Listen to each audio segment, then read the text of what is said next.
Good evening. We'd like to welcome everybody to our regular meeting. We're going to go ahead and call the meeting to order. We're going to start with our pledge of allegiance. They'll be led by Alex. Pledge allegiance to the flag of the United States of America and to the republic for which it stands, one nation, under God, indivisible, with liberty and justice for all. Thank you. And next up, our roll call attendance. Madam Clerk. Director Diamond. Present. Director Kelly. Here. Director Watts. Present. President Levesque. Here. Director Knapp. Here. Student Advisor Van Beek. Here. Student Advisor Phillips. Here. Superintendent Green. Here. Thank you. It's nice to have everybody here. The next step is our approval of the regular meeting agenda. Is there anything anyone would like to change on tonight's agenda? Or do we have a motion to approve the agenda as presented? I would like to make a motion to approve agenda as presented. I'll second. It's been moved by Director Diamond and seconded by Director Green. The regular meeting agenda as presented. Madam Clerk. Director Diamond. Aye. Director Kelly. Aye. Director Watts. Yes. President Levesque. Aye. Director Knapp. Yes. The agenda is adopted. Presented. Next up is the fun part of our meeting where we get to have presentations, and we would like to welcome our student presentation, CTE, the three-circle model, and Brian Lewis is going to tell us all about it. Oh, Welcome, it's Brian Long. Brian Long. Sorry, Hard to mess up. Brian Lewis is here somewhere. He's back there. Hi. Alrighty, so I've got a whole bunch of kids coming up here today in order at some point. So let me go back to the beginning. If we weren't practicing in the last minute, it wouldn't be a high school thing, right? Alright. So as they said, this is going to be about the three-circle model. And our three-circle model is, there's three components, obviously classroom learning, leadership development, and work-based learning. So classroom is exactly what you would expect, learning that we occur in every single classroom. And then leadership development is how all CTE programs are required to have a career and technical student organization component. And you're going to see several of those on display tonight. And then the last bit that kind of gets overlooked a little bit is work-based learning, is that it's not just that they learn the material, it's not just they practice it a little bit, but they are learning the exact skills as much as we can mimic them as the world of work. And I got three different sets of kids to demonstrate each one tonight. So we got our work experience in our teal, leadership, and then classroom. And then when you put it all together, you get our actual CTE model. That's what the logo comes from. There's a reason for it. So my first group, the girls, line up. So they're gonna talk about classroom in particular. You guys can come back here so you can see the slides.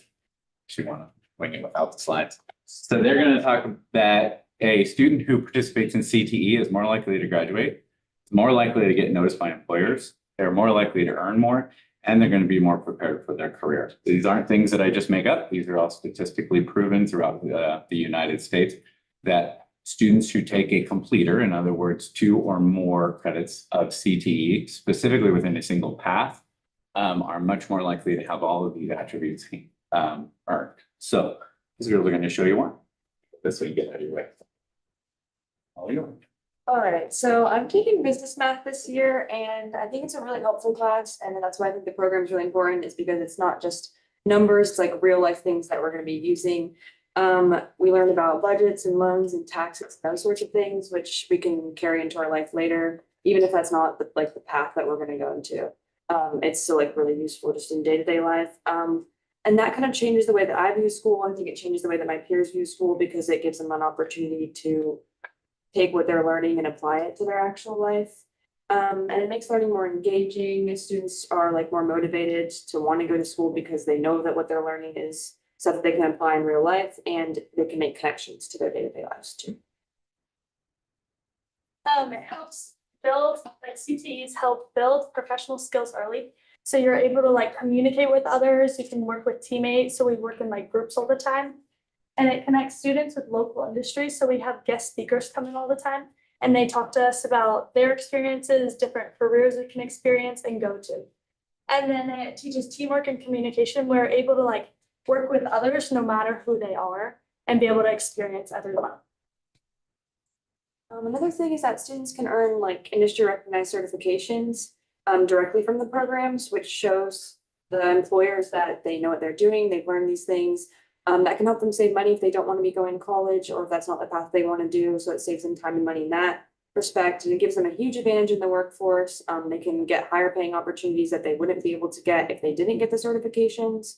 And they can only get those through the CTE, so it gives them like a head start and they're more qualified for what they're doing. So they're more likely to be recognized by an employer. It solves real world experiences, builds confidence.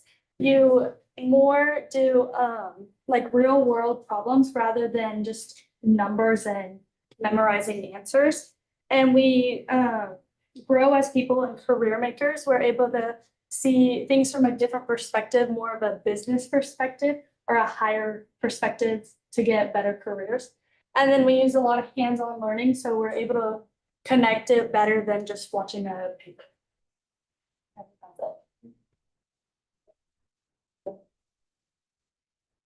Our next group.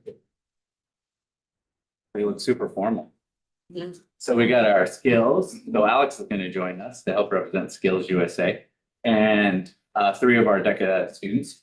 So with our leadership organizations that are integrated into all of our classes, we're really focusing on building those careers by comparing them specifically to their peers and to industry standards. Whenever possible, we want to bring in industry representatives to judge our students against industry standards so that they fully understand it. Because I don't want Faith to skip it.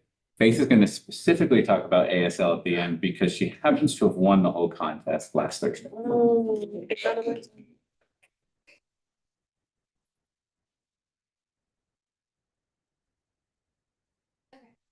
I'm Elena Twitchell. I'm the president of DECA as well as the vice president of finance this year. So most of you guys don't know what DECA is. DECA is a business club. It stands for the Distributive Education Clubs of America. But it's more than just a club. It's an opportunity for future business leaders, entrepreneurs, people going into marketing and finance to be able to get a head start into the field or into any field that they choose to go into because of the real life skills that they earn and they gain from the experience they get from this classroom work as well as real world experience. So something we do in DECA is DECA is really helpful with helping us to manage our time, to gain valuable communication skills, to develop professionalism, as well as strategic thinking skills and critical thinking skills. Public speaking is a big thing. We all probably wouldn't be here and without the public speaking skills we earn through these organizations, as well as being able to learn with an open mindset and to be able to use what we learn. From these clubs. Something else we do is as officers, as 3 officers of DECA, and that we use this role in helping us to be able to learn organization, how to plan for the meetings for our chapters and the different projects and activities. We also have lots of networking that occurs in our organization where we go to different workshops and we hear guest speakers who come in and talk about their experiences in the industry. We've had entrepreneurs, we've had sports management, we've had retail and real estate come in as well. Further introductions. My name is Audrey Marsh and I'm the Vice President of Marketing and Hospitality. My name is Faith Gould, and I'm the Vice President of Career Development and Leadership. My name is Alice Phillips. I am the President of the Child Development Club and Vice President of ASL. Our DECA program does many competitions throughout the year. The main competitions are FLC, which is the Fall Leadership Conference, area, state, and even internationals. These competitions help prepare our DECA students for business interactions they will deal with in the real world. They also will learn valuable skills such as public speaking, leadership, and good social skills, just to name a few. Like Elena said earlier, I would not be able to speak in front of any of you if I hadn't competed in these competitions last year and learned these skills. As well, it really helps you learn how to network and to connect with people on a business level, which can help further your career. Oh, sorry, Robust, do you want to talk about competitions for Skills USA? For Skills USA, we go through the kind of the same thing of regionals, state, and then nationals. At the high school, we have multiple clubs that made it to state last year, including robotics, video game design, child development, and welding. And then we had child development go on to nationals last year. These really help us communicate people in our area that have similar interests and want to go into similar fields. And we get to meet more educators and get to talk to them about their experiences. DECA creates ways for us to connect with our peers and teachers inside the classroom, as well as opportunities to interact with experts in the business field. In the most recent years, we have had the opportunities to attend Pro Sports Career Day in Seattle.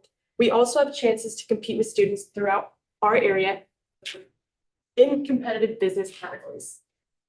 As we practice real-world skills outside of AHS, we have intentionally built time to interact with each other.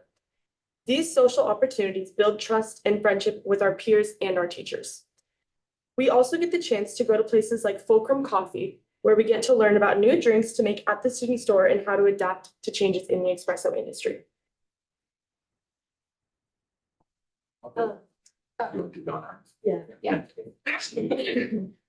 So with the child development class, they are now working with one of the elementary schools where they actually take their students into a first grade classroom and work one-on-one with students. So they get hands-on experience. And also, they are also working at the Winter Bazaar, watching after kids, one-on-one, creating crafts and doing marketing. Also, ASL started having competitions. Last week was our first competition for ASL, and then in the future, we'll have more competitions starting soon. Just add on real quick, we also had 5 deaf judges come to judge us, and we really got to connect with the Arlington deaf community. That's all we have for you guys today. I think there's only an ASL 2 and 1 against a bunch of 30.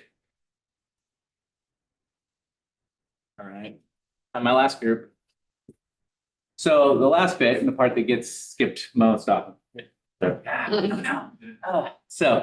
So I got 2 of our boys from advanced manufacturing, and it's really the most relevant in advanced manufacturing because it is such a different environment than what you would see in most workplaces. Mike is trying to teach these folks how to really go into the world and succeed on their own. The difference is most of our other classes, they have another step. They have that whole college level that's going to prepare them on another level and get them more prepared. This is the end right here for them. They go directly to the world of work and then they start their on-the-job kind of training. So things get pushed much, much harder, and we expect a level of maturity far greater from these gentlemen and in all of our shop classes, because there's just that level of safety and danger that we have to take into account. Plus, in less than 6 months, we expect these kids to be ready to walk into the world right now and start a job and be useful. And I will hear about it if they're not. It's awesome. Hey, that's what you guys.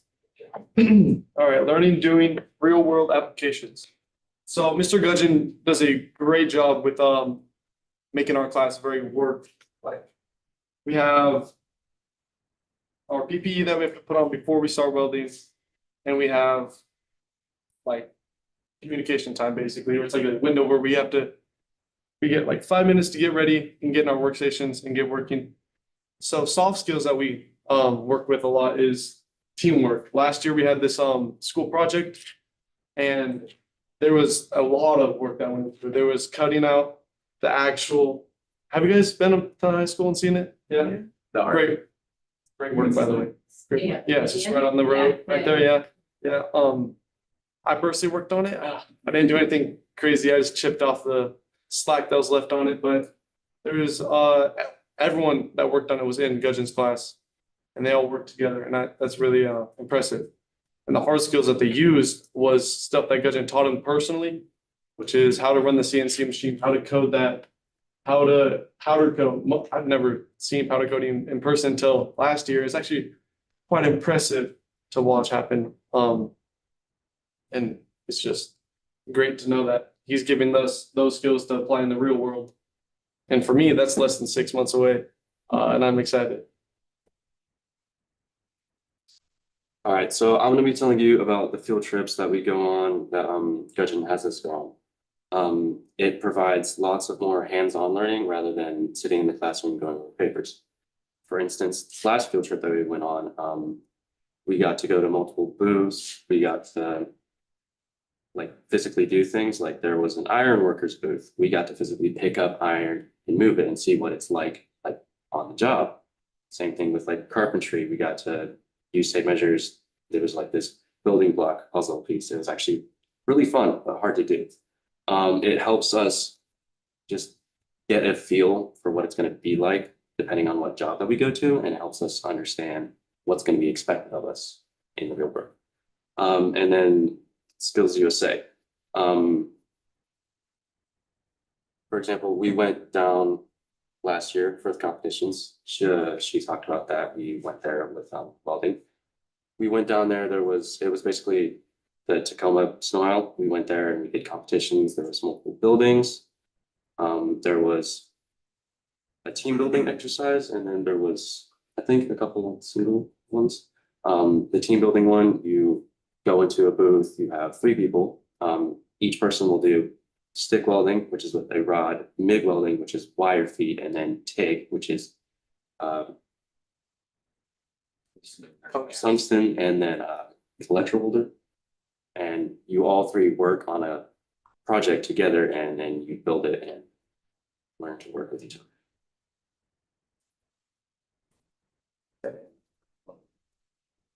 And then building professional habits and skills. Every single day, like Jacob talked about earlier, teaching us to be on time, what to be expected of us. Like every day we put on the proper attire, we get to work without being told. It's just building this routine that we're going to need if we're going to have a job, like attendance. So you don't want to be late, you get fired, be bad. Just building a routine, and it's just like having a real job. It teaches us what to expect and how to be prepared. Yeah. I'm gonna wrap up and then I'm gonna let you guys ask them questions. Okay. So one of our programs that we just started, and we're gonna hopefully leverage Mary and Nicole into this one, is we call it Homegrown Hires. Our program here is the idea that we are going to pick the best of our best and go and show them off to the right people at the right time. So these 2 guys are most likely going to go, and they're going to get paraded around the local community of manufacturing companies. We have 5 businesses that are set up, and they are going to meet the people who make the choices on who gets employed at those businesses. And these guys are going to have their resumes and cover letters ready, and they are going to work together with the companies specifically to see if this is the kind of company I want to work at. And the companies are going to get to know the kids as well. There's only going to be 18 spots available for this to happen. We are going to make it limited so that we can actually get some interaction. And this is our first model of this, because the idea is twofold. One, if the students are missing anything, or they can now specifically learn the skills needed to be good at that job because that's the one they want, we've got 5-6 months to really get them ready to go for that job and help to ensure a level of success. And we can respond to our community needs right then and there, with the intent that they then get hired upon graduation. That is our ultimate goal. What we'd like to do with Nicole and Mary, that we got to participate with actually Everett, is we did a tour of the hospital, but we'd like to take this same model and apply it towards the hospital and see if there's a way we can get more direct hiring going on for some of those positions that are entry level, or our programs where they get to learn, like the medical assistant program. So pretty excited about that, and hopefully we can make that work. And then we're going to emulate this in as many different pathways as we can do so successfully. So, and I'll give you one guess on who's going to actually make this happen. Lisa Rodino. So in all the areas that we're really looking for, these are our major areas. And you'll see that there's one missing. Can anyone guess the one that's missing that we always talk about these days? There's no STEM. It's no more STEM.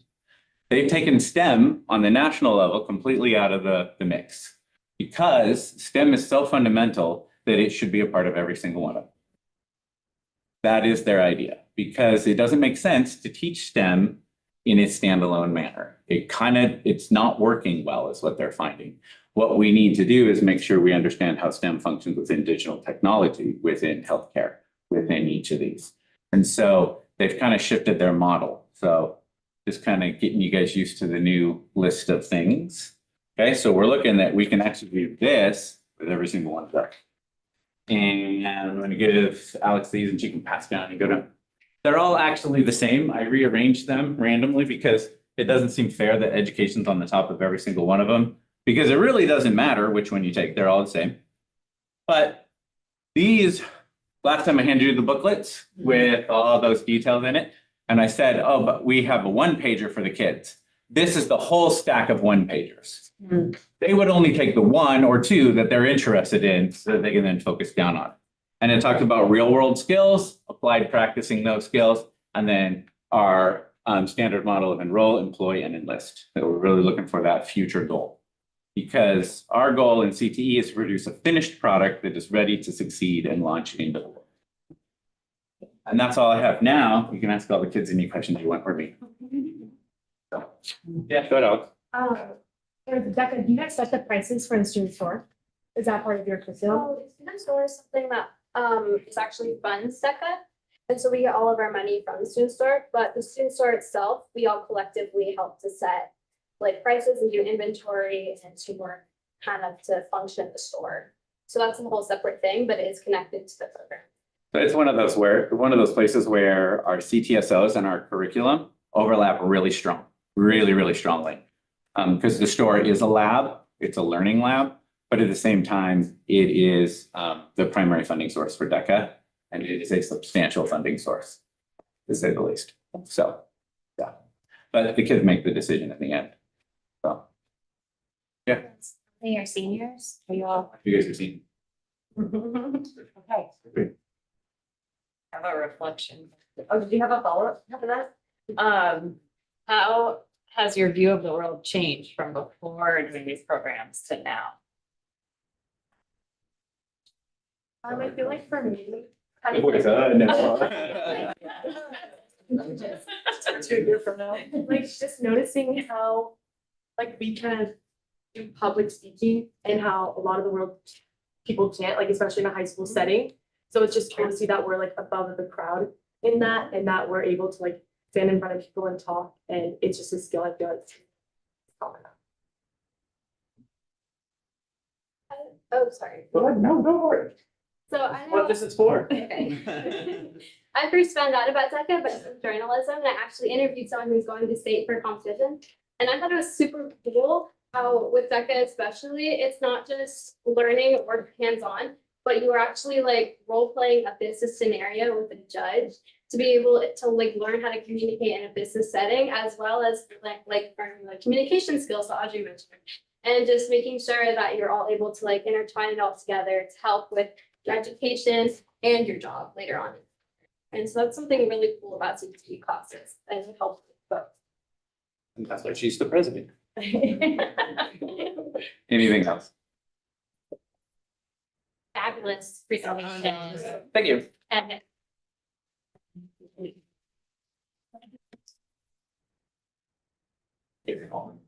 so you're welcome to stay, but you don't have to. Thanks for the offer though. And next up, we have our approval of our meeting minutes from November 10th. Anybody have any changes, or do we have a motion to approve the November 10th meeting minutes? I'll make a motion to approve the November 10th meeting. I'll second. It's been moved by Director Watson, seconded by Director Kelly to approve the November 10th meeting minutes. Madam Clerk. Director Diamond? Yes. Director Kelly? Yes. Director Watts? Yes. President Levesque? Yeah. Yeah. Yes. The meeting minutes are approved. Next up is our public comment portion of the meeting. Do we have anybody signed up in advance or in person that would like to speak tonight? Can I say a quick question? You have to fill out a little form. Come on up.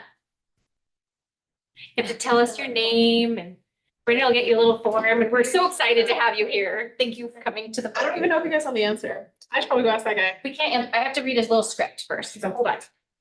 Hold please. Okay. The board recognizes the value of public comment on educational issues and the importance of involving members of the public in its meetings. Anyone addressing the board tonight, whether it be in person or virtually, has agreed to the instructions for public comment. We'll get you those. And limit comments to 3 minutes. The board does not respond to questions during the business meeting in order to comply with the state of Washington's Open Public Meetings Act. The board's silence does not signal agreement or endorsement of speaker's remarks. Depending on the nature of your question or your topic, the superintendent may ask staff to contact you to answer questions or provide information. Okay. The board president may interrupt or terminate individual statements. Uncivil or exceeds the allowed time each speaker is given one opportunity to speak. Genuinely make me laugh if that happened. I was just curious about who writes the curriculum for the CTE programs. Like, I just wrote, I was part of a large team within Boeing that wrote advanced manufacturing for a variety of pathways, so structures, electrical and mechanical for Boeing specifically, and in St. Louis specifically.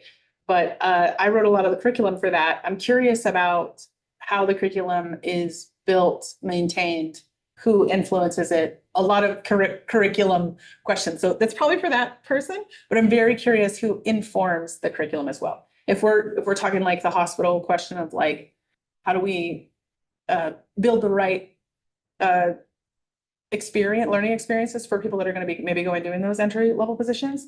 Who are we interfacing with, and who's like helping the school district build that stuff, or who's doing it in general?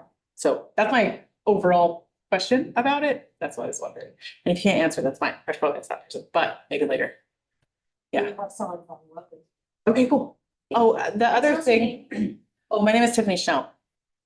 The other part that I was thinking about was somebody's been pressuring me nonstop to talk about my training that I built for dyslexic students in the district. I'm not a good public speaker. We need some of those people. And something that I wanted to bring up and talk about, and I don't really know how to do that because I built a workshop for K through 12 educators to provide some training around working with dyslexic students and the curriculum and how like ADA compliance and the 504 laws and IEP laws, federal and state, and how those differ, and also sort of, bless you, building that into how we interact with students and meeting everybody at the same level, so we're not missing anybody. So that's kind of putting the educators in the shoes of their students and stuff. So another thing that someone has been forcing me to talk about, may or may not be a student advisor on the board. And so just the other thing that I wanted to bring up while I was forced to stand up here, because I said something too loud. Thank you. Who do I do that? Give it to Bridget. Okay, thank you. Thank you for coming tonight. Thank you. I'm not. Is there any other public comments tonight? Right, we'll close the public comment portion and we'll move on to our consent agenda. Is there a motion to approve the consent agenda as presented? I will make a motion to approve the consent agenda as presented. I second. It's been moved by Director Diamond and seconded by Director Kelly to approve the consent agenda as presented. Director Diamond? Aye. Director Kelly? Aye. Director Watts? Aye. President Levesque? Yes. Director Knapp? Yes. Consent agenda is approved. Next up is our new business portion of our meeting, and we will start with our report of donations approved by the superintendent for November. So in November, I approved a donation from the Arlington High School Booster Club in the amount of $1,352.70 to Arlington High School Cheer for this year to use for uniforms and other squad needs. So thank you, Arlington High School Booster Club. Wonderful. Thank you for sharing. And next is another fun part of our evening is our financial highlights of our current budget. We'd like to welcome Gina Zutenhorst, our executive director. Oh, yes. Gina Zutenhorst here, Executive Director of Financial Services, ready to share with you financial highlights of our current budget now that we have closed out the months of September and October, and those detailed reports are on your consent agenda so that you're able to look at all the details for all of our funds. And then this part of our agenda I'll get into just a few things that are within those reports. So let's begin. First, I'll talk about the financial health of our district. We talk about our positives, our community support being very important to the financial health of our district. We have our educational programs and operations levy, and we have our capital levy. So I have a few quick pictures just to liven up the presentation a little bit to show you, and I'll just flip forward to those. Because what does our educational programs and operations levy fund? It helps provide us the staff at the levels that we have our staff. And what does our capital levy fund? It helps fund some major projects, especially those that just happened over the summer. One of those pictures is Stille Valley Learning Center. And the other is President's Elementary at the bottom. And then the top is Pioneer Elementary. So which Pioneer was last summer. And then President's and SBLC were this summer that we just completed. So just to give you a little visual. Back to our strengths, K3 and physical, social, emotional support, PSES staff ratios. Just like to continue to touch on that as a financial positive, because it does require some significant planning and staffing wisely with a comprehensive understanding of the requirements. And we've been able to meet compliance with those ratios. Otherwise, we would suffer a financial penalty. So I just like to make sure to touch on that every time. Fund balance and OSPI financial indicators score. We as a board have been looking at that score that OSPI provides as a tool. We've been looking at that periodically over the years, and it has increased for 24-25, the fiscal year that we just closed out. Our score has increased, and this is a good foundation for the year we're in now, 25-26. So there's our pictures again. And then here is our OSPI financial indicators score. This tool is available on OSPI's website. So anyone who has any interest at all to see more details about how those scores are taken, what makes them up, how they are weighted. But I have extrapolated our score for 24-25. That has not been published as part of the tool yet, but I took the factors and figured it out. So I put that up there for you. And we've gone from a 1.5, which was not a good score. It was what would be considered an uh-oh score, financial warning, which means just that. It's an indicator. It's not like binding conditions or anything like that, but it is an indicator as a tool, and it's outside tool outside of the district. So objective in that regard. We went from 1.5 to 2.6. So I will be working on taking some of the factors for this year that we're in now to try to determine what is our score looking like if I try to extrapolate even further into this year. What's our score looking like? And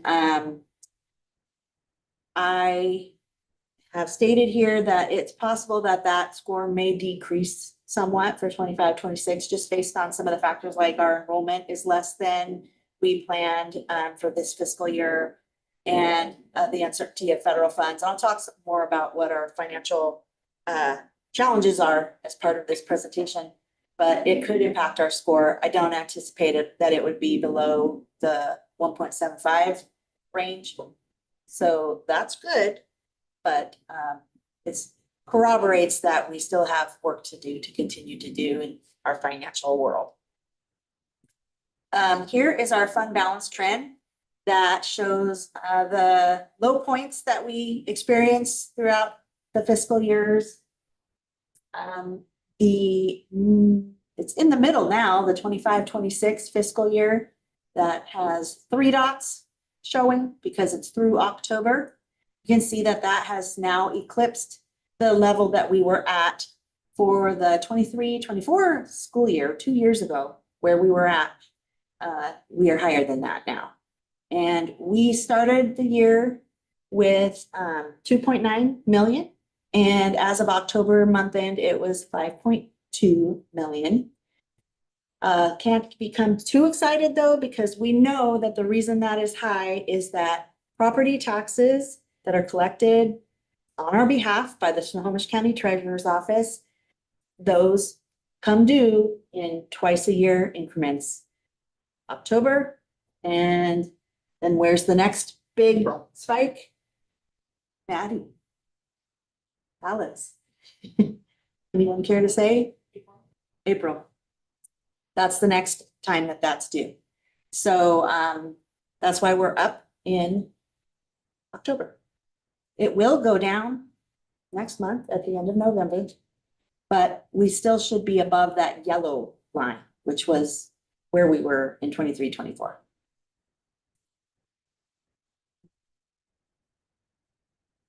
So financial challenges.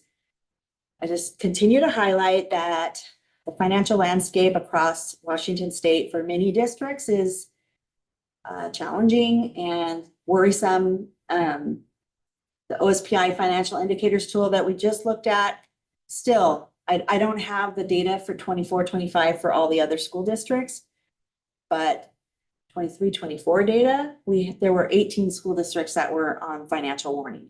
And comparing that to just 3 or 4 years prior, there was only 2 or 3 or 4 that were on financial warning. So it has tripled, quadrupled if we're showing numbers like 18 in financial warning. Also, the state auditor's office has come up with a financial intelligence tool, and those indicators that they're using, some of them similar as what the OSPI tool uses, but theirs are showing 75% of school districts out of the 295 are having cautionary or concerning financial indicators. So just continuing to share that as a broad-based picture, and then Arlington within the microcosm that is the 295 school districts across Washington State. We made budget reductions for 23-24, 24-25, and we're continuing to work to rebuild our fund balance. And then not only is enrollment a little less than we had planned for, 68 students less than we had planned for this year in Arlington, but enrollment across Washington State is declining. So I think in some future board meetings to come, you'll get to hear more expertise around some of what drives enrollment and some statistics that have been drawn on that. Also highlighting that we made interfund loans to meet cash flow obligations during the low months in prior years, and that is likely still going to be necessary. In fact, it's 100% going to be necessary for the month of June. But prior years, we were already having to seek interfund loans during the winter and fall and winter months, not this year. So December, we will be fine. I'll probably be coming back in January to present a resolution, a request for an interfund loan to the board at that time. But it's out of an abundance of caution because I'm not sure that we're actually going to need it in January, February, March. And then if we can get through April and May, it would mostly be June that we would need that big dip. So for June. Federal funding, continue to have uncertainty around the idea and designing our programs to meet the needs of our students when federal funds are involved. So I think I already spoke about this slide. We'll be revisiting the needs as we get closer. But again, when we talk about interfund loans, we have the resources coming that we can rely on, that we know we will have by the end of the fiscal year, that will repay any interfund loan that we take for ourselves.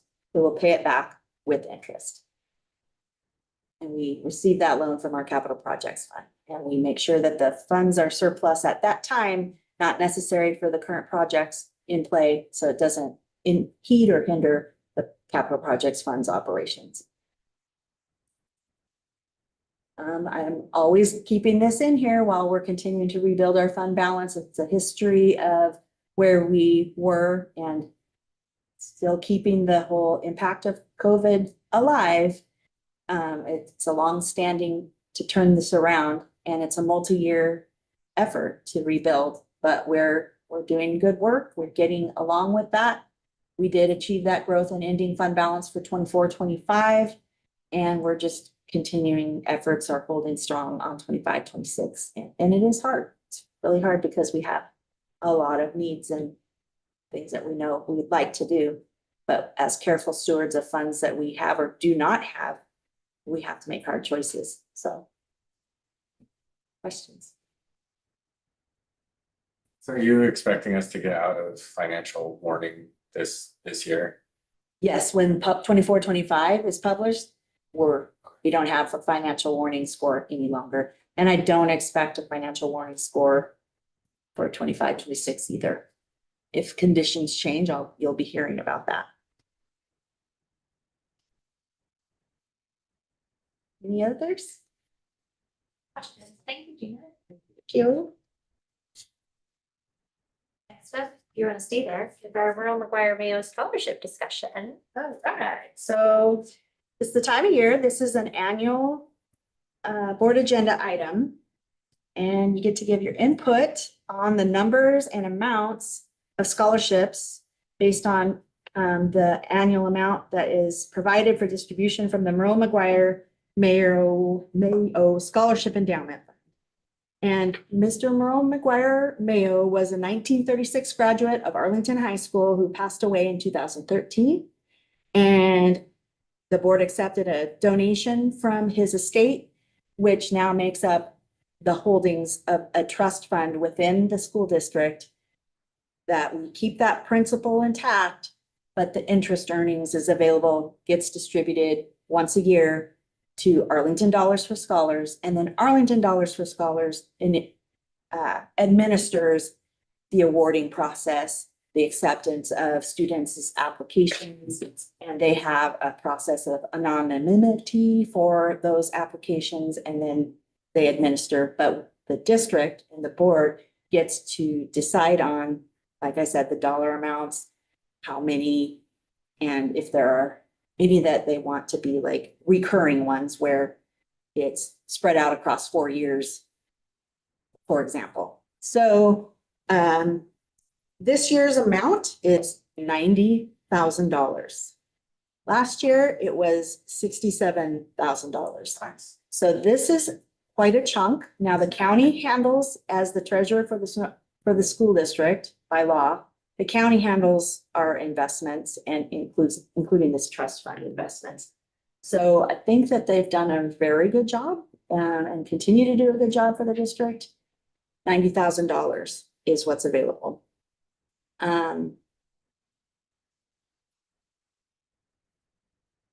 So I think what we like to do, because it's hard to feel like as a board, we hit that right exact feeling of how do we think that should be passed out?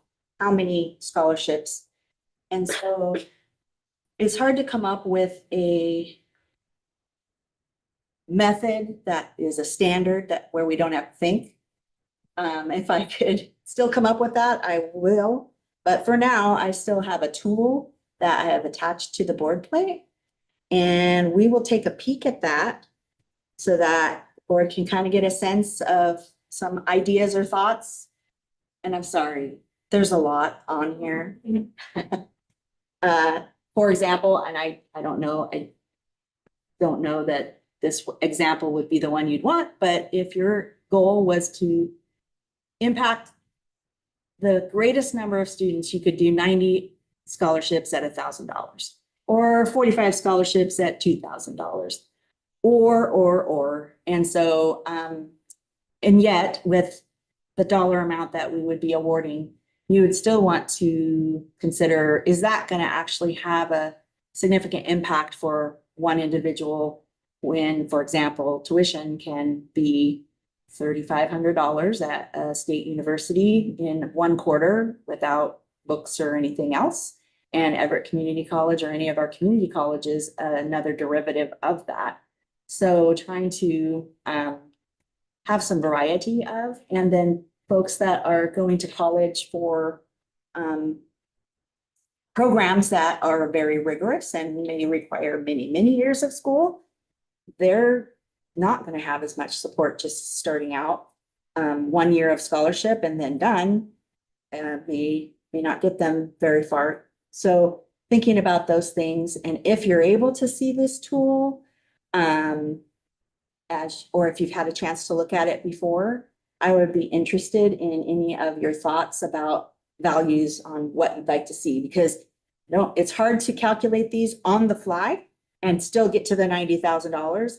And I'd like to come back to you at the next meeting with maybe something, having heard your input, that would be in range with something that you might want to make a motion and actually approve. So, if we scroll down in red, I did put the example of what was done last year on here. The previous option that was chosen in December of 2024, when we had 67,000, we gave a total of 19 scholarship. Was that 19? No, yeah, 19. 14 students received $2,500 as a one-time. 3 students received $2,500 for 4 years in a row. And then 2 students received $1,000 each. So that came to our total of 67,000. We did the breakup of the different, with students that like that option. We didn't have to just stick with one particular scenario. So the one just above it, 17, oops, I didn't update that number. That one didn't get updated, I'm sorry. Maybe go one more up where we got 24 students. Yeah. 3 are awarded $3,500 a year across 4 years. 18 students would receive a one-time award of $2,500, and 3 students would receive a one-time award of $1,000. So that's just another example. Are you starting to have any kind of, you can scroll up and look at some more examples. That one is really basic, I guess. 20 students would receive a one-time award of $3,500, but 1 student would receive $5,000 a year across 4 years. So maybe there's another combination of that would be more palatable. I tried to look through the Examples. the resolutions from the past. What is the criteria that Dollars for Scholars uses to choose somebody? Is it Is grades? financial need is one of them, and academic scholarship. So really not super specific as far as that goes. Maybe if everybody could weigh in on which projection, like more students for less money or less students for more money, like which preference? Everybody wants to, let's go down the road. The 24. I agree. Eric? I liked, I guess if we're doing a rank choice, 24, and then probably the 26. I know that the 26 doesn't have any of those $1,000 grants in there, so maybe I guess it could be reworked a little bit, because the smaller, I don't want to discount the smaller number, because that can be a big deal. ABCC is Yeah, awesome, kind of deal. exactly. So, yeah, just because like, I know we had this discussion before, right? Like as many as possible with a lower amount, or, right? So it's like, that's kind of that middle ground where I feel like it makes the most impact. I kind of like the one, if you scroll all the way down to the bottom, the one that has 30 awards, and it's really even number. It's 15 for the 4,000 and 15 for the 2,000, and none of them have like the per year. It's just the, 1 year. it's just, it seems really simple mathematically, and it seems like a lot more students, and it's a big chunk of money. So that's one I liked, but there's so many options, Gina. I know. There's a lot.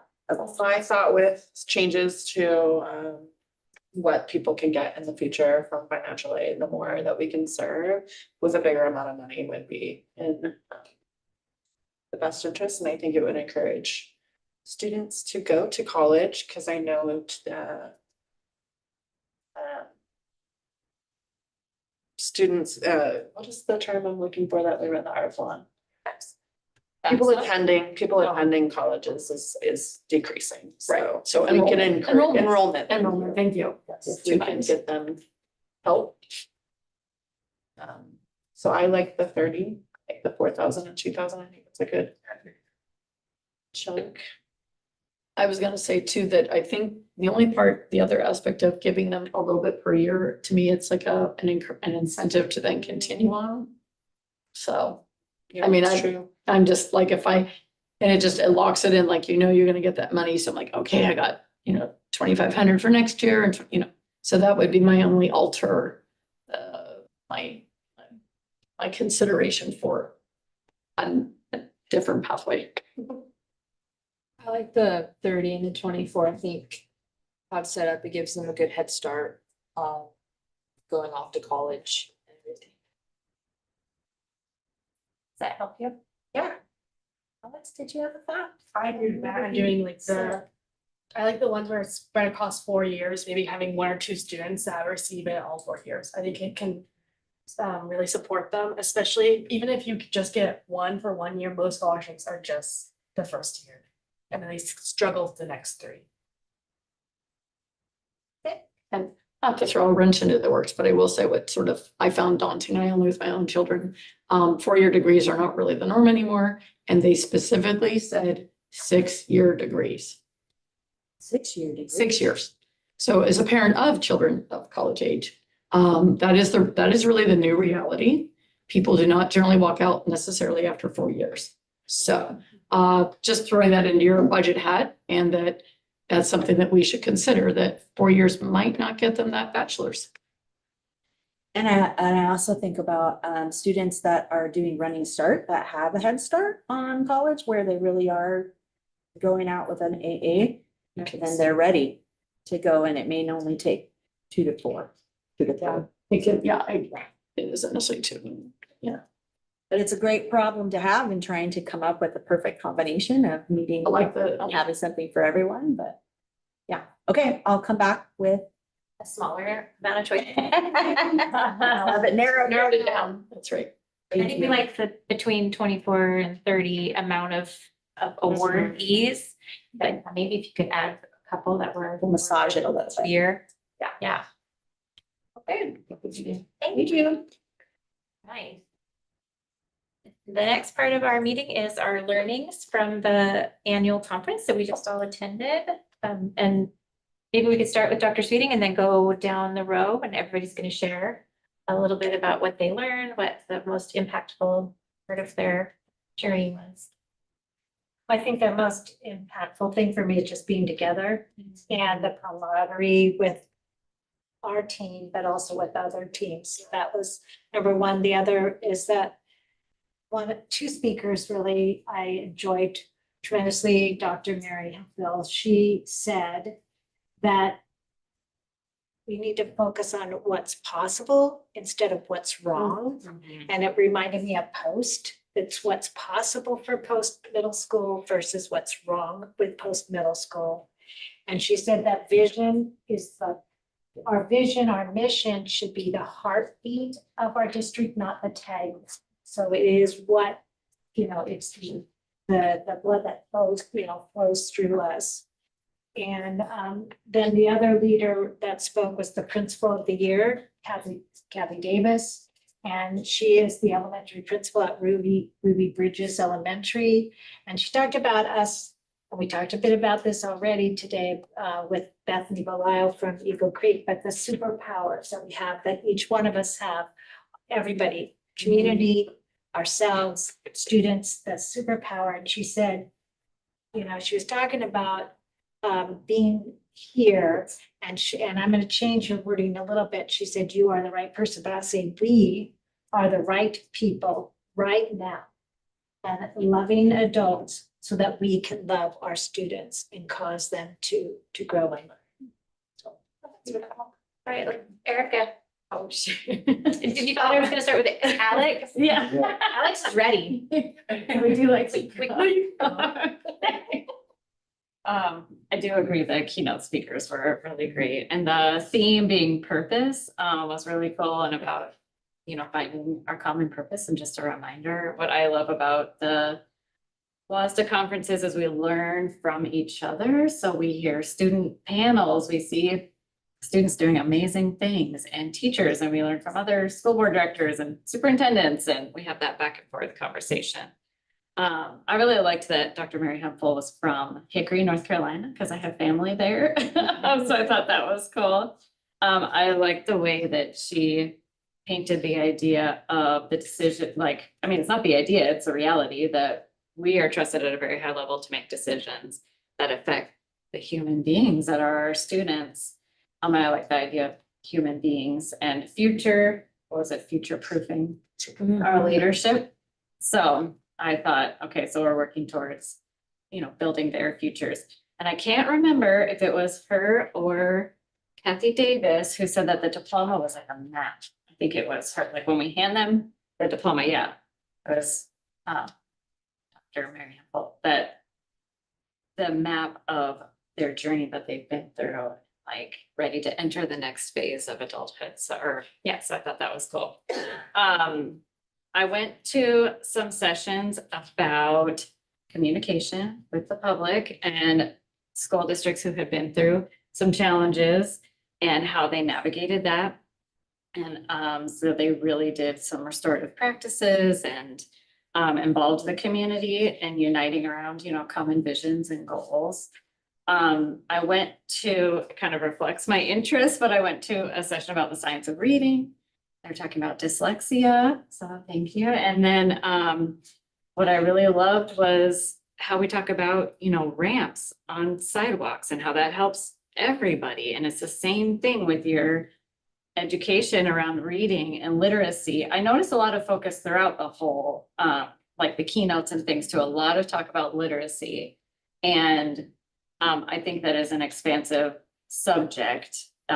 Historically, it has been, you know, like one way to learn how to read and write. But I think as we're learning about different types of reading and what literacy actually means, that we can build that towards the future. And yeah, and then I did see I watched that documentary from Kathy Davis, All of Us, about Ruby Bridges Elementary.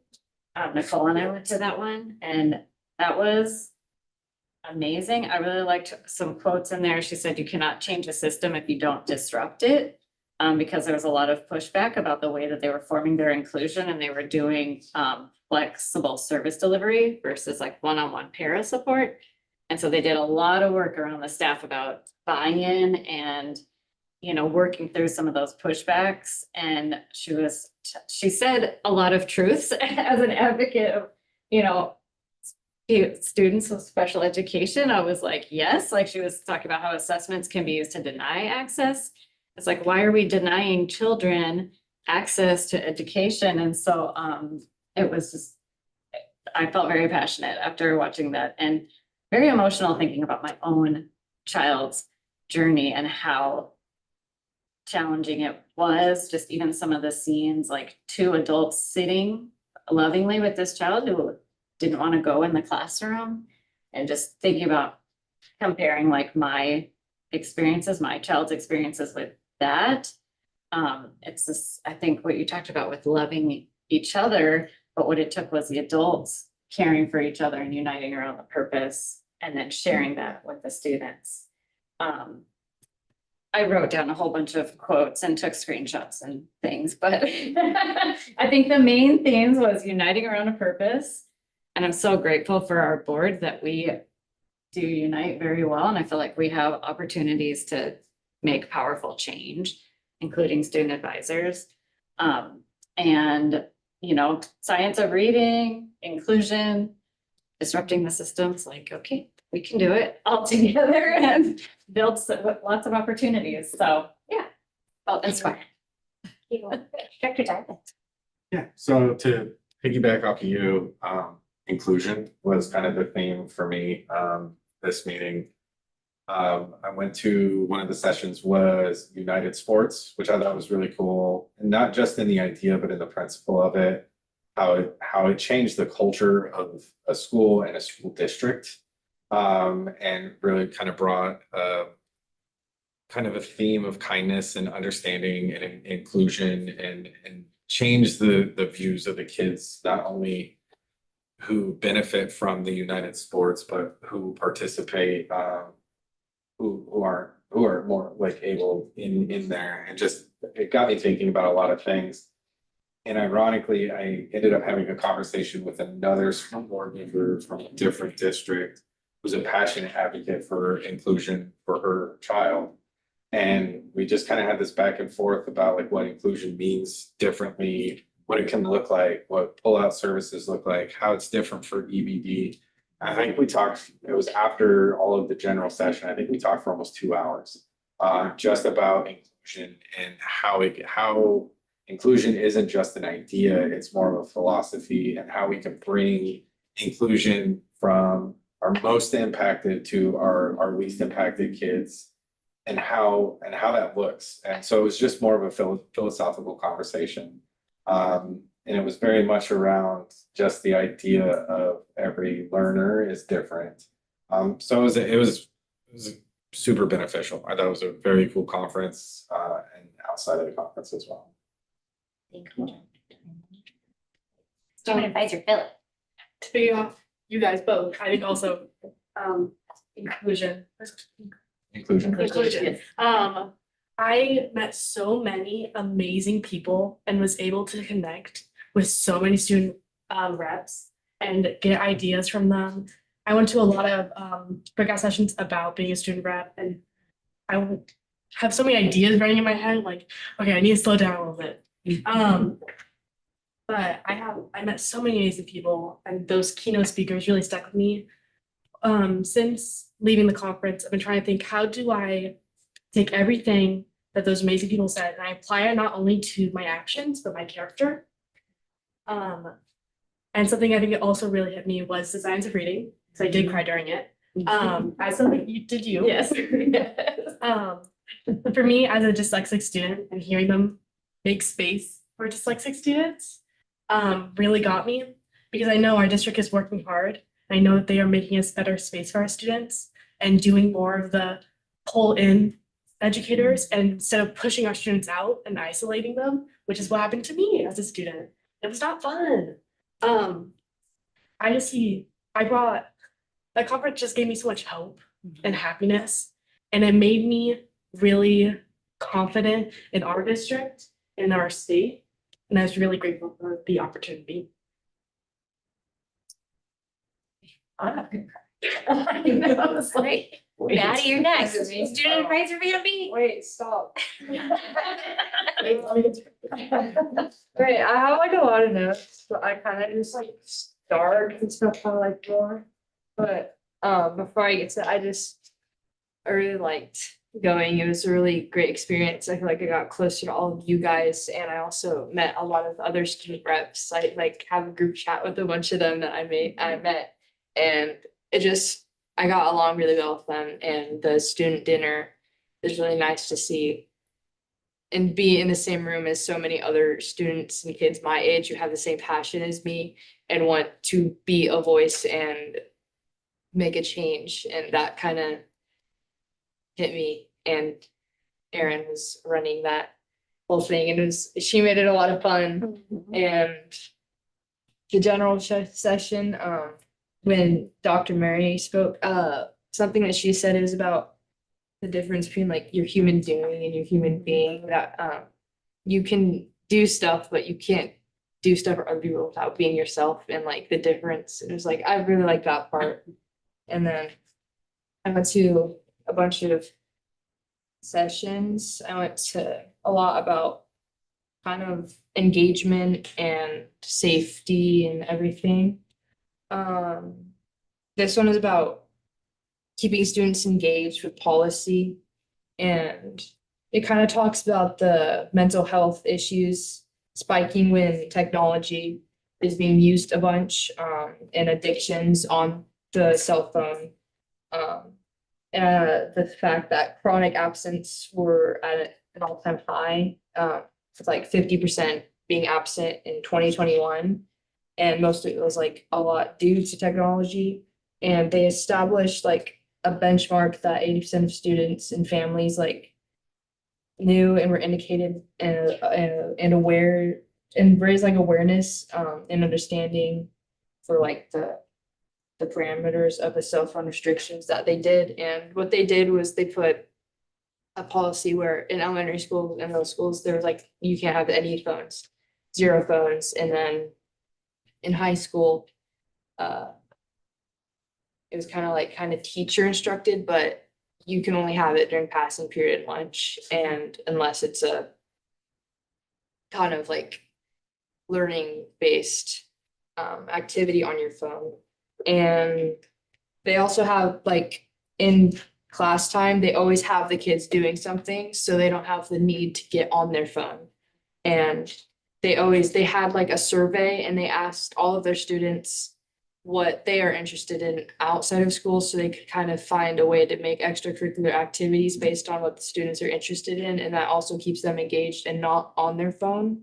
And with that policy, it had over 20% increase in attendance for kids who weren't engaged before, and the kids who are now engaged, it was like, yeah, it rose from 24 to 2025 by 20%. And the misuse of social media went down with the policy, as well as failure to cooperate. That's just from one session. The bullying went down too. Yeah, the bullying, it went down a lot. And then this one was about school safety. There are just a few things I like that they did. The school district, they had sessions with the police department to address community concerns.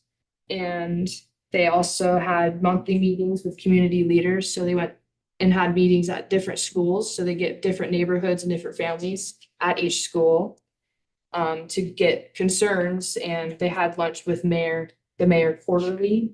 And yeah, so they had 7 community meetings to discuss how safety is a shared responsibility. And with that, they met with over 300 community members. And yeah, they held at different schools. And with that, they published every meeting on social media.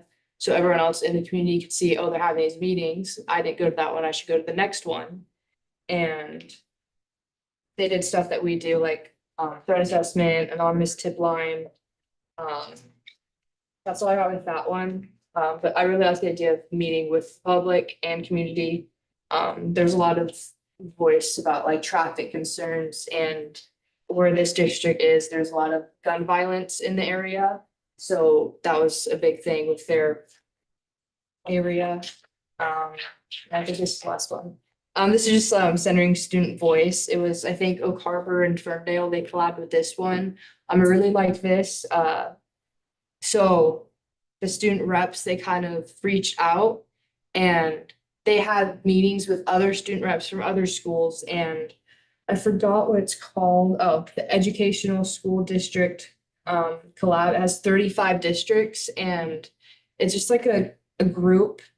And with the meetings, they kind of made a plan to invite a bunch of other student reps, and they made an event, and so many other students came, and they kind of like discussed a bunch of things and friendly debated, disagreed and agreed. And it really struck me because they're kind of like, they're doing what they're supposed to. And they kind of explained that our role as student advisor is to speak for the student and bring ideas from the students to the board level. And they said, in order to like be a student advisor, you need the ability to comprehend and be able to just like debate, but like take advice and everything. And no one gets anywhere without help. I really like that, because you're always helping people, and people can't grow and become who they are without others' help. And I mean, we all need help. Like without other people, we wouldn't really be able to cooperate and grow. And this is also cool. they kind of made like a stack, like a tier, like how you can do stuff. So like it was funny, but they explained that like a bite is something you can do today. A snack is something you can do in a month. A meal is yearly work, and a crock pot is legacy work and what you will leave behind. And I'm just hungry right now. Thank you for the. Yeah, and I thought that was really cool. It was a fun way to explain things, and I liked it a lot. Pretty much all I have. I yapped a lot, so. That's great. Okay. Director Kelly. You know, you all have just done gangbusters. I'm sort of verklempt. I don't know what to add. And I don't want to steal any more thunder from these two lovely ladies. Just that it was a very fulfilling conference. I'm still processing. I, like Erica, just did 100 different screenshots. My phone's gonna blow up. It just was really worthwhile. I have never been to a conference that has not made me come back fulfilled.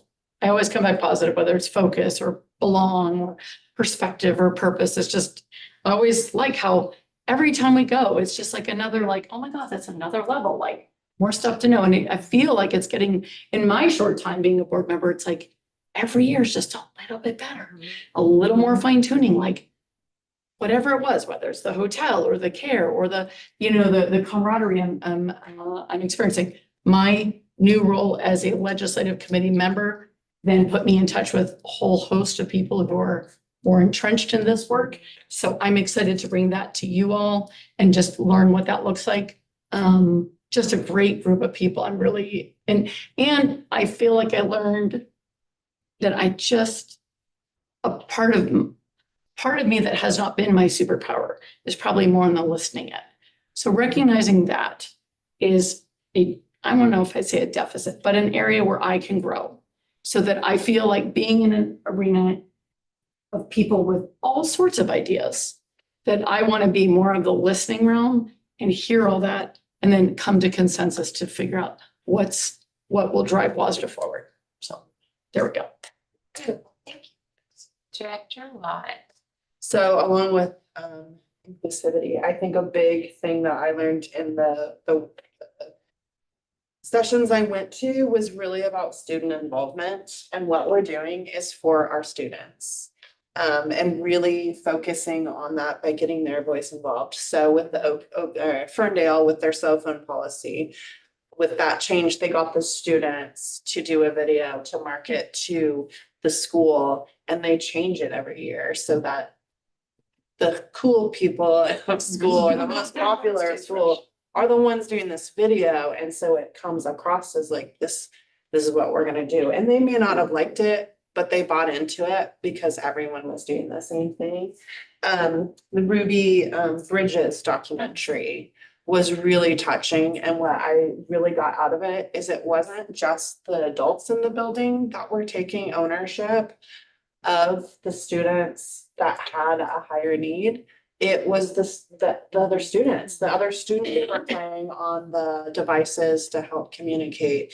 The other students would teach substitutes how to use those devices. So they got that buy-in, and if they could expand it to middle school and high school, how amazing would that be? And I know they'll get there. I know they're devoted to get there, but right now it's just at Ruby Ridges, and what an example there. I really liked and brought it to kind of work a little bit, I think, is the human beings versus human doing, so that you can know who I am and what my story is and how I define myself, and not the things that I have accomplished and do every single day. And that we can, and with our community needs to see us as human beings. And that's where that trust is gonna come in eventually. And I have great faith with getting to know all of you a little better with another WASDA conference that will get there. My highlight was seeing Alex and Maddie shine and see the growth and learning and excitement, because I think when you first come in, you're a little timid and nervous. You two got to know each other, you know, and having some fun by Nordstrom's and going to see Wicked and kind of bonding, and that was really fantastic. So yeah, that's what I have, is just really putting the focus on what we're here for, and it is our students. It's all just like sugar. I mean, I do want, if Brenda feels comfortable, Oh, Brenda got to attend a special part of our conference, and maybe you could share a little bit about what you attended and what you learned. You bet. Thank you first. Oh, thank you for the opportunity that I had to even go. So I was there for Friday for the day only. And two things that I kind of heard at all of the sessions that I attended were just, was refreshing to be somewhere where you could hear people who had different backgrounds, but they were coming together and resolving, you know, finding solutions. And that was very refreshing to be a part of and to hear that it's happening everywhere. Because sometimes we don't hear that so much these days. And I also loved how in everything that I attended, the bottom line was always, we're doing this for the students. That's why we're here, and that's why we do what we do. And I loved that, and I noticed that immediately. The thing that will probably be the most impactful for me was a session Friday afternoon that was called Building Networks, Sharing Solutions, Executive Assistance Support for School Boards.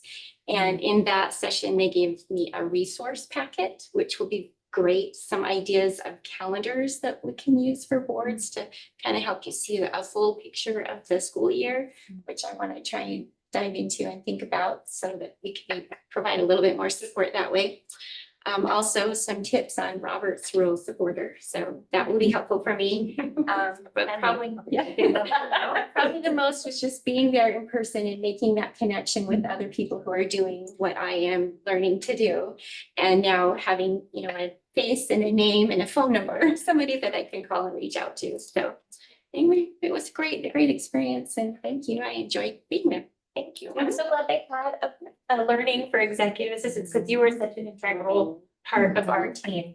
That if you were not there or somebody wasn't there to do this work, we would not be able to do what we do. So we want to thank you, and I'm so glad they had training for you. I want to share that I echo everything that was said. It was such a positive, uplifting, encouraging time together. I am just so proud of our board and the work that we've done, and the team that we have built over the years has been so incredible. I got to talk to a lot of other people in a lot of other districts and learn. I think that was my favorite part, was just chatting with people in the elevator or the hallway or in classrooms together, and learning the stories that other people have experienced, like some of the struggles people have gone through, some of the problems that they were able to solve and how they were able to do it, and just kind of learning more about my role on the board. I still don't know kind of what I'm doing. And so I'm just still learning. And one of the classes I went to was taught by Sandy Hayes and Amy Cast. And I love to go to any trainings that they provide, because they're just so much fun to sit in a room with. And it was called Leading in Turbulent Times or something like that. And it was a 2-part series because it was so big last year, and it was so meaty that they separated it into 2 parts. So it's 2 sessions. And kind of the main focus was like, they compared it to being a team on a sailboat. And sometimes the weather is rocky, and sometimes there's a storm, and just knowing how to get through the storms together as a team, and what kind of tools you can use for your sailboat. And there was 3 different kind of topics that they brought up. One was center, and there was some things that you can do personally to center yourself, and then things we can do as a board to center ourselves. And some of the things that were mentioned were to seek perspective. So like what Sherry was saying, listening to others and embracing humility and saying, I just don't know everything. There's so much to know. There's no way anybody can know everything. And cultivating trust. And then having that mindset of like always be focusing on your mission and the kids and our purpose. And then the second part was about strengthening. So you center, you realize what you need, what you don't have. And then strengthening was about being a lifelong learner and scrutinizing the details and responding, not reacting, and adopting a trustee mindset. And they went into great detail about all the different challenges that they've had, and they shared some videos from other districts that have had some really significant struggles, like across the country, like the Flint water crisis, how that affected that school district and what he did to kind of ride that storm and share the message that we're going to make sure our kids are safe at school, and we're going to do whatever it takes, and we're going to communicate super well, and embracing challenging conversations. So those are kind of like the whys and what they did to talk about strengthening. And then the third one was navigating. So keep your boat from tipping over, and then how to get from point A to point B. So like you have to know your destination. You have to sustain your stamina, because storms can be challenging and they might last for a year or three, on the school board realm. And they talked about how long sometimes problems exist and how overcoming them can take years, not just weeks or months.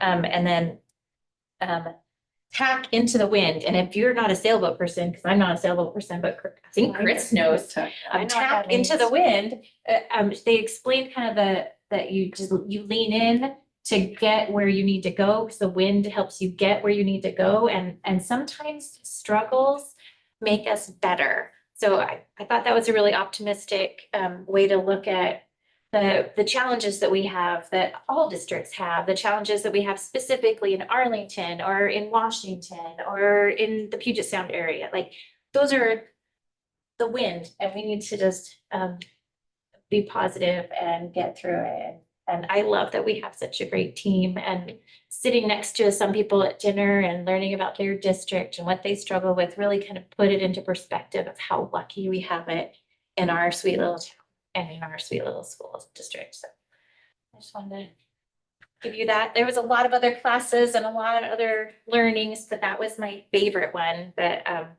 probably is going to stick with me the longest. I think, unless anybody has anything else to share about our learnings in our learning conference. We did get to stand up and take a fancy picture that we all got these board of recognition certificates. We took a lovely picture because our board was recognized as a board of distinction again. So that's pretty wonderful. Next up is our second reading and adoption of board policy 1111, oath of office. And Dr. Sweeting's going to take us through that. So this is second reading of 1111. We've talked through this. There weren't any other questions at the last meeting. So if we're good, then I propose that the board approve these changes. It's to the oath of office, and just clarifying what we already do, because we already say the words that are in the first paragraph. So there's that one. Do we have a motion? I'll make a motion to approve board policy 1111. I'll second. It's been moved by Director Diamond and seconded by Director Watts to approve board policy 1111, oath of office. Clerk. Director Diamond? Yes. Director Kelly? Yes. Director Watts? Yes. President Lebeck? Yes. Director Knapp? Yes. 1111 is approved. And next is 1310. 1310. So this too, second reading. There's a paragraph at the very, very end it's policy interpretation. This is wording from WASDA that their experts have looked through it and said that we need to add it. RCW's there. The board didn't have any concerns or questions before it. Changes at the very end. Classification changes from encouraged to important. So this is another action item. I make a motion, we adopt board policy 1310, policy adoption and administrative procedures. I'll second. It's been moved by Director Kelly and seconded by Director Knapp to approve board policy 1310. Madam Clerk. Director Diamond? Yes. Director Kelly? Yes. Director Watts? Yes. President Lebeck? Yay. Director Knapp? Yes. 1310 is approved. And that brings us to our informational items. Dr. Sweeting. So first thing on my list, I wanted to thank the CTE students, the staff, those people that really open up those doors of opportunity. And I'm really proud of what we have available for students. So I just want to thank them. I want to say that, you know, as Thanksgiving is this Thursday, that I'm just very grateful to our community. I'm grateful that the board is a board of distinction in that they are committed totally to students. And not that we have all the right answers as a board team, but we're willing to dig in and figure out what's the best path and then adjust if we need to. So very grateful for the board. I'm grateful to our staff and our families and our students, because it's together that we make this place a place to thrive, to live, to learn, and work together to thrive. So happy Thanksgiving. Thank you. Student advisor Phillips. Okay. Yes. So I'm also very much looking forward to Thanksgiving. It's also my birthday. Yay. Yes. Be 17, do a lot of fun 17 stuff, which is the same stuff I'm doing at 16. But I'm really grateful for all the opportunities I've been able to do and like getting to go be in Seattle for the weekend and learn all that amazing stuff. One thing I'm really looking forward to is hopefully I'll be going down to Eugene to go look at the college down there, because I just am very excited about it. I'm not gonna take a tour or anything. I just want to look at the pretty buildings. But that's my little wrap up, very short. Student advisor Van Beek. I kind of yap too much, but that's pretty much. Oh, I forgot. I had to mention my tacos. Those tacos are so good. Those are the best tacos I've ever had, and I'm made them up. Because I have their business card. Yeah, and they started to like recognize us. That's like, they're like, oh, you're going back for another taco?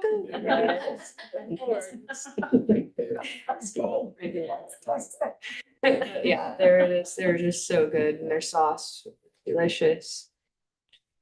I don't think I have anything else. I just wanted to mention my tacos. I totally forgot legislative update and discussion. Director I can't Keller. really say there is much to add since we just came I know. out of major last day event, but yeah, I would love to be on Logan's noon meetings, but hence I have a day job, so I am not able to attend that, but I will put a plug in for students because I think Logan is big on the student, so I would definitely take advantage of that. You guys are love, and I just my own little, just my observation. I am so glad the two of you came. This has always been growth. I don't know if I've seen more growth in these two than the other group, but you've really embraced it. It's something big to walk into. I don't know that I could have walked to it as comfortably as you two. Coming back, you obviously have been greatly impacted. And what else could we want? I mean, kudos to you for stepping up. So good job. Yeah. And do you want to share anything else? No, I'm just good. Just having a good Thanksgiving. Director Diamond. I second the tacos. It's a sample on them. We went by way too many times for tacos. They were great. No other updates. I'm looking forward to break. Need a break. Looking forward to break. That's all I got. Director Knapp. I missed out. You on did. Tacos. You did. Sorry. Thank you to the CTE students. That's incredible, especially about what we were learning about skills-based education at the conference and then seeing it right in front of us. And I also wanted to say thank you to Gina for her fearless financial leadership. Fearless financial. Through turbulent times. And yeah, looking forward to having a day off Thanksgiving. It's a little bit of a different year for our family. I have kind of an unconventional life anyway. It's a little bit different. And I guess it's okay to, I'm just telling myself it's okay to be a little sad when there's people who have lost that are not at the table this year. So Yeah. All our support. Director Waltz. Yeah, sorry. The cross-country banquet was last week before we left, so one more season down, I'll have one more season to go. I just, Bethany Belial was talking about the champions. Well, her daughter was one of those champions for going to the races, as well as Annabelle Klein and Ramon Little. I mean, what an incredible race he had. But just hearing those sweet, kind words said about every single student, I'm gonna miss that after next year. Happy birthday to my birthday month buddy. And then Gina, I want to thank you for putting a picture of Flight on that, I recognize because Frosty. Frosty is a good family friend, but I saw my boy on there too. And I can't wait for their show coming up in the holiday season started, and I'm very thankful for every one of you. Lots to thankful for. I wanted to share that I got to visit a school before we went to our conference. We visited Post Middle School and had a lovely tour. We got to see the choir kids practicing for the concert that was coming up, and they sounded amazing. There was so many choir kids, and I got to tour the building and see kids walking, not running in the hallway, and got to see the lunch ladies, and just love that school so much. I want to do better by that school. And then we got to see SPLC and all of the new fixins all over and there was some beautiful art by our local beautiful artist. And there was just so much excitement and enthusiasm, I think, because that building had a facelift. And it's just so much happier to be in. It smells great. It looks great. It feels great to have a clean, safe building. And then I enjoyed conference, and I'm looking forward to going to visit my grandbaby this weekend. Be good. Happy Thanksgiving. I hope everybody can find lots to be grateful for. We are surrounded by goodness. I want to remind everybody about our next meeting. It is a study session and a regular meeting, kind of combined again. So it's a little bit unique because December only has one meeting, and that is coming up on, I think it's December 8th, 4 p.m. in the Lincoln Room. And there's a meeting at 6 p.m. in the boardroom, and we will be finishing our mural. Oh. That's ambitious. That is right. That is right. Nobody gave me that heads up. Yes. So if there's nothing else, do we have a motion to adjourn? I'd like to make a motion to adjourn. Second. It's been moved by Director Diamond, seconded by Director Kelly to adjourn. Madam Clerk, Director Diamond? Yes. Director Kelly? Yes. Director Watts? Okay. And Lynette? Yes. Director Nutt? Aye. Meeting adjourned. Drive safe.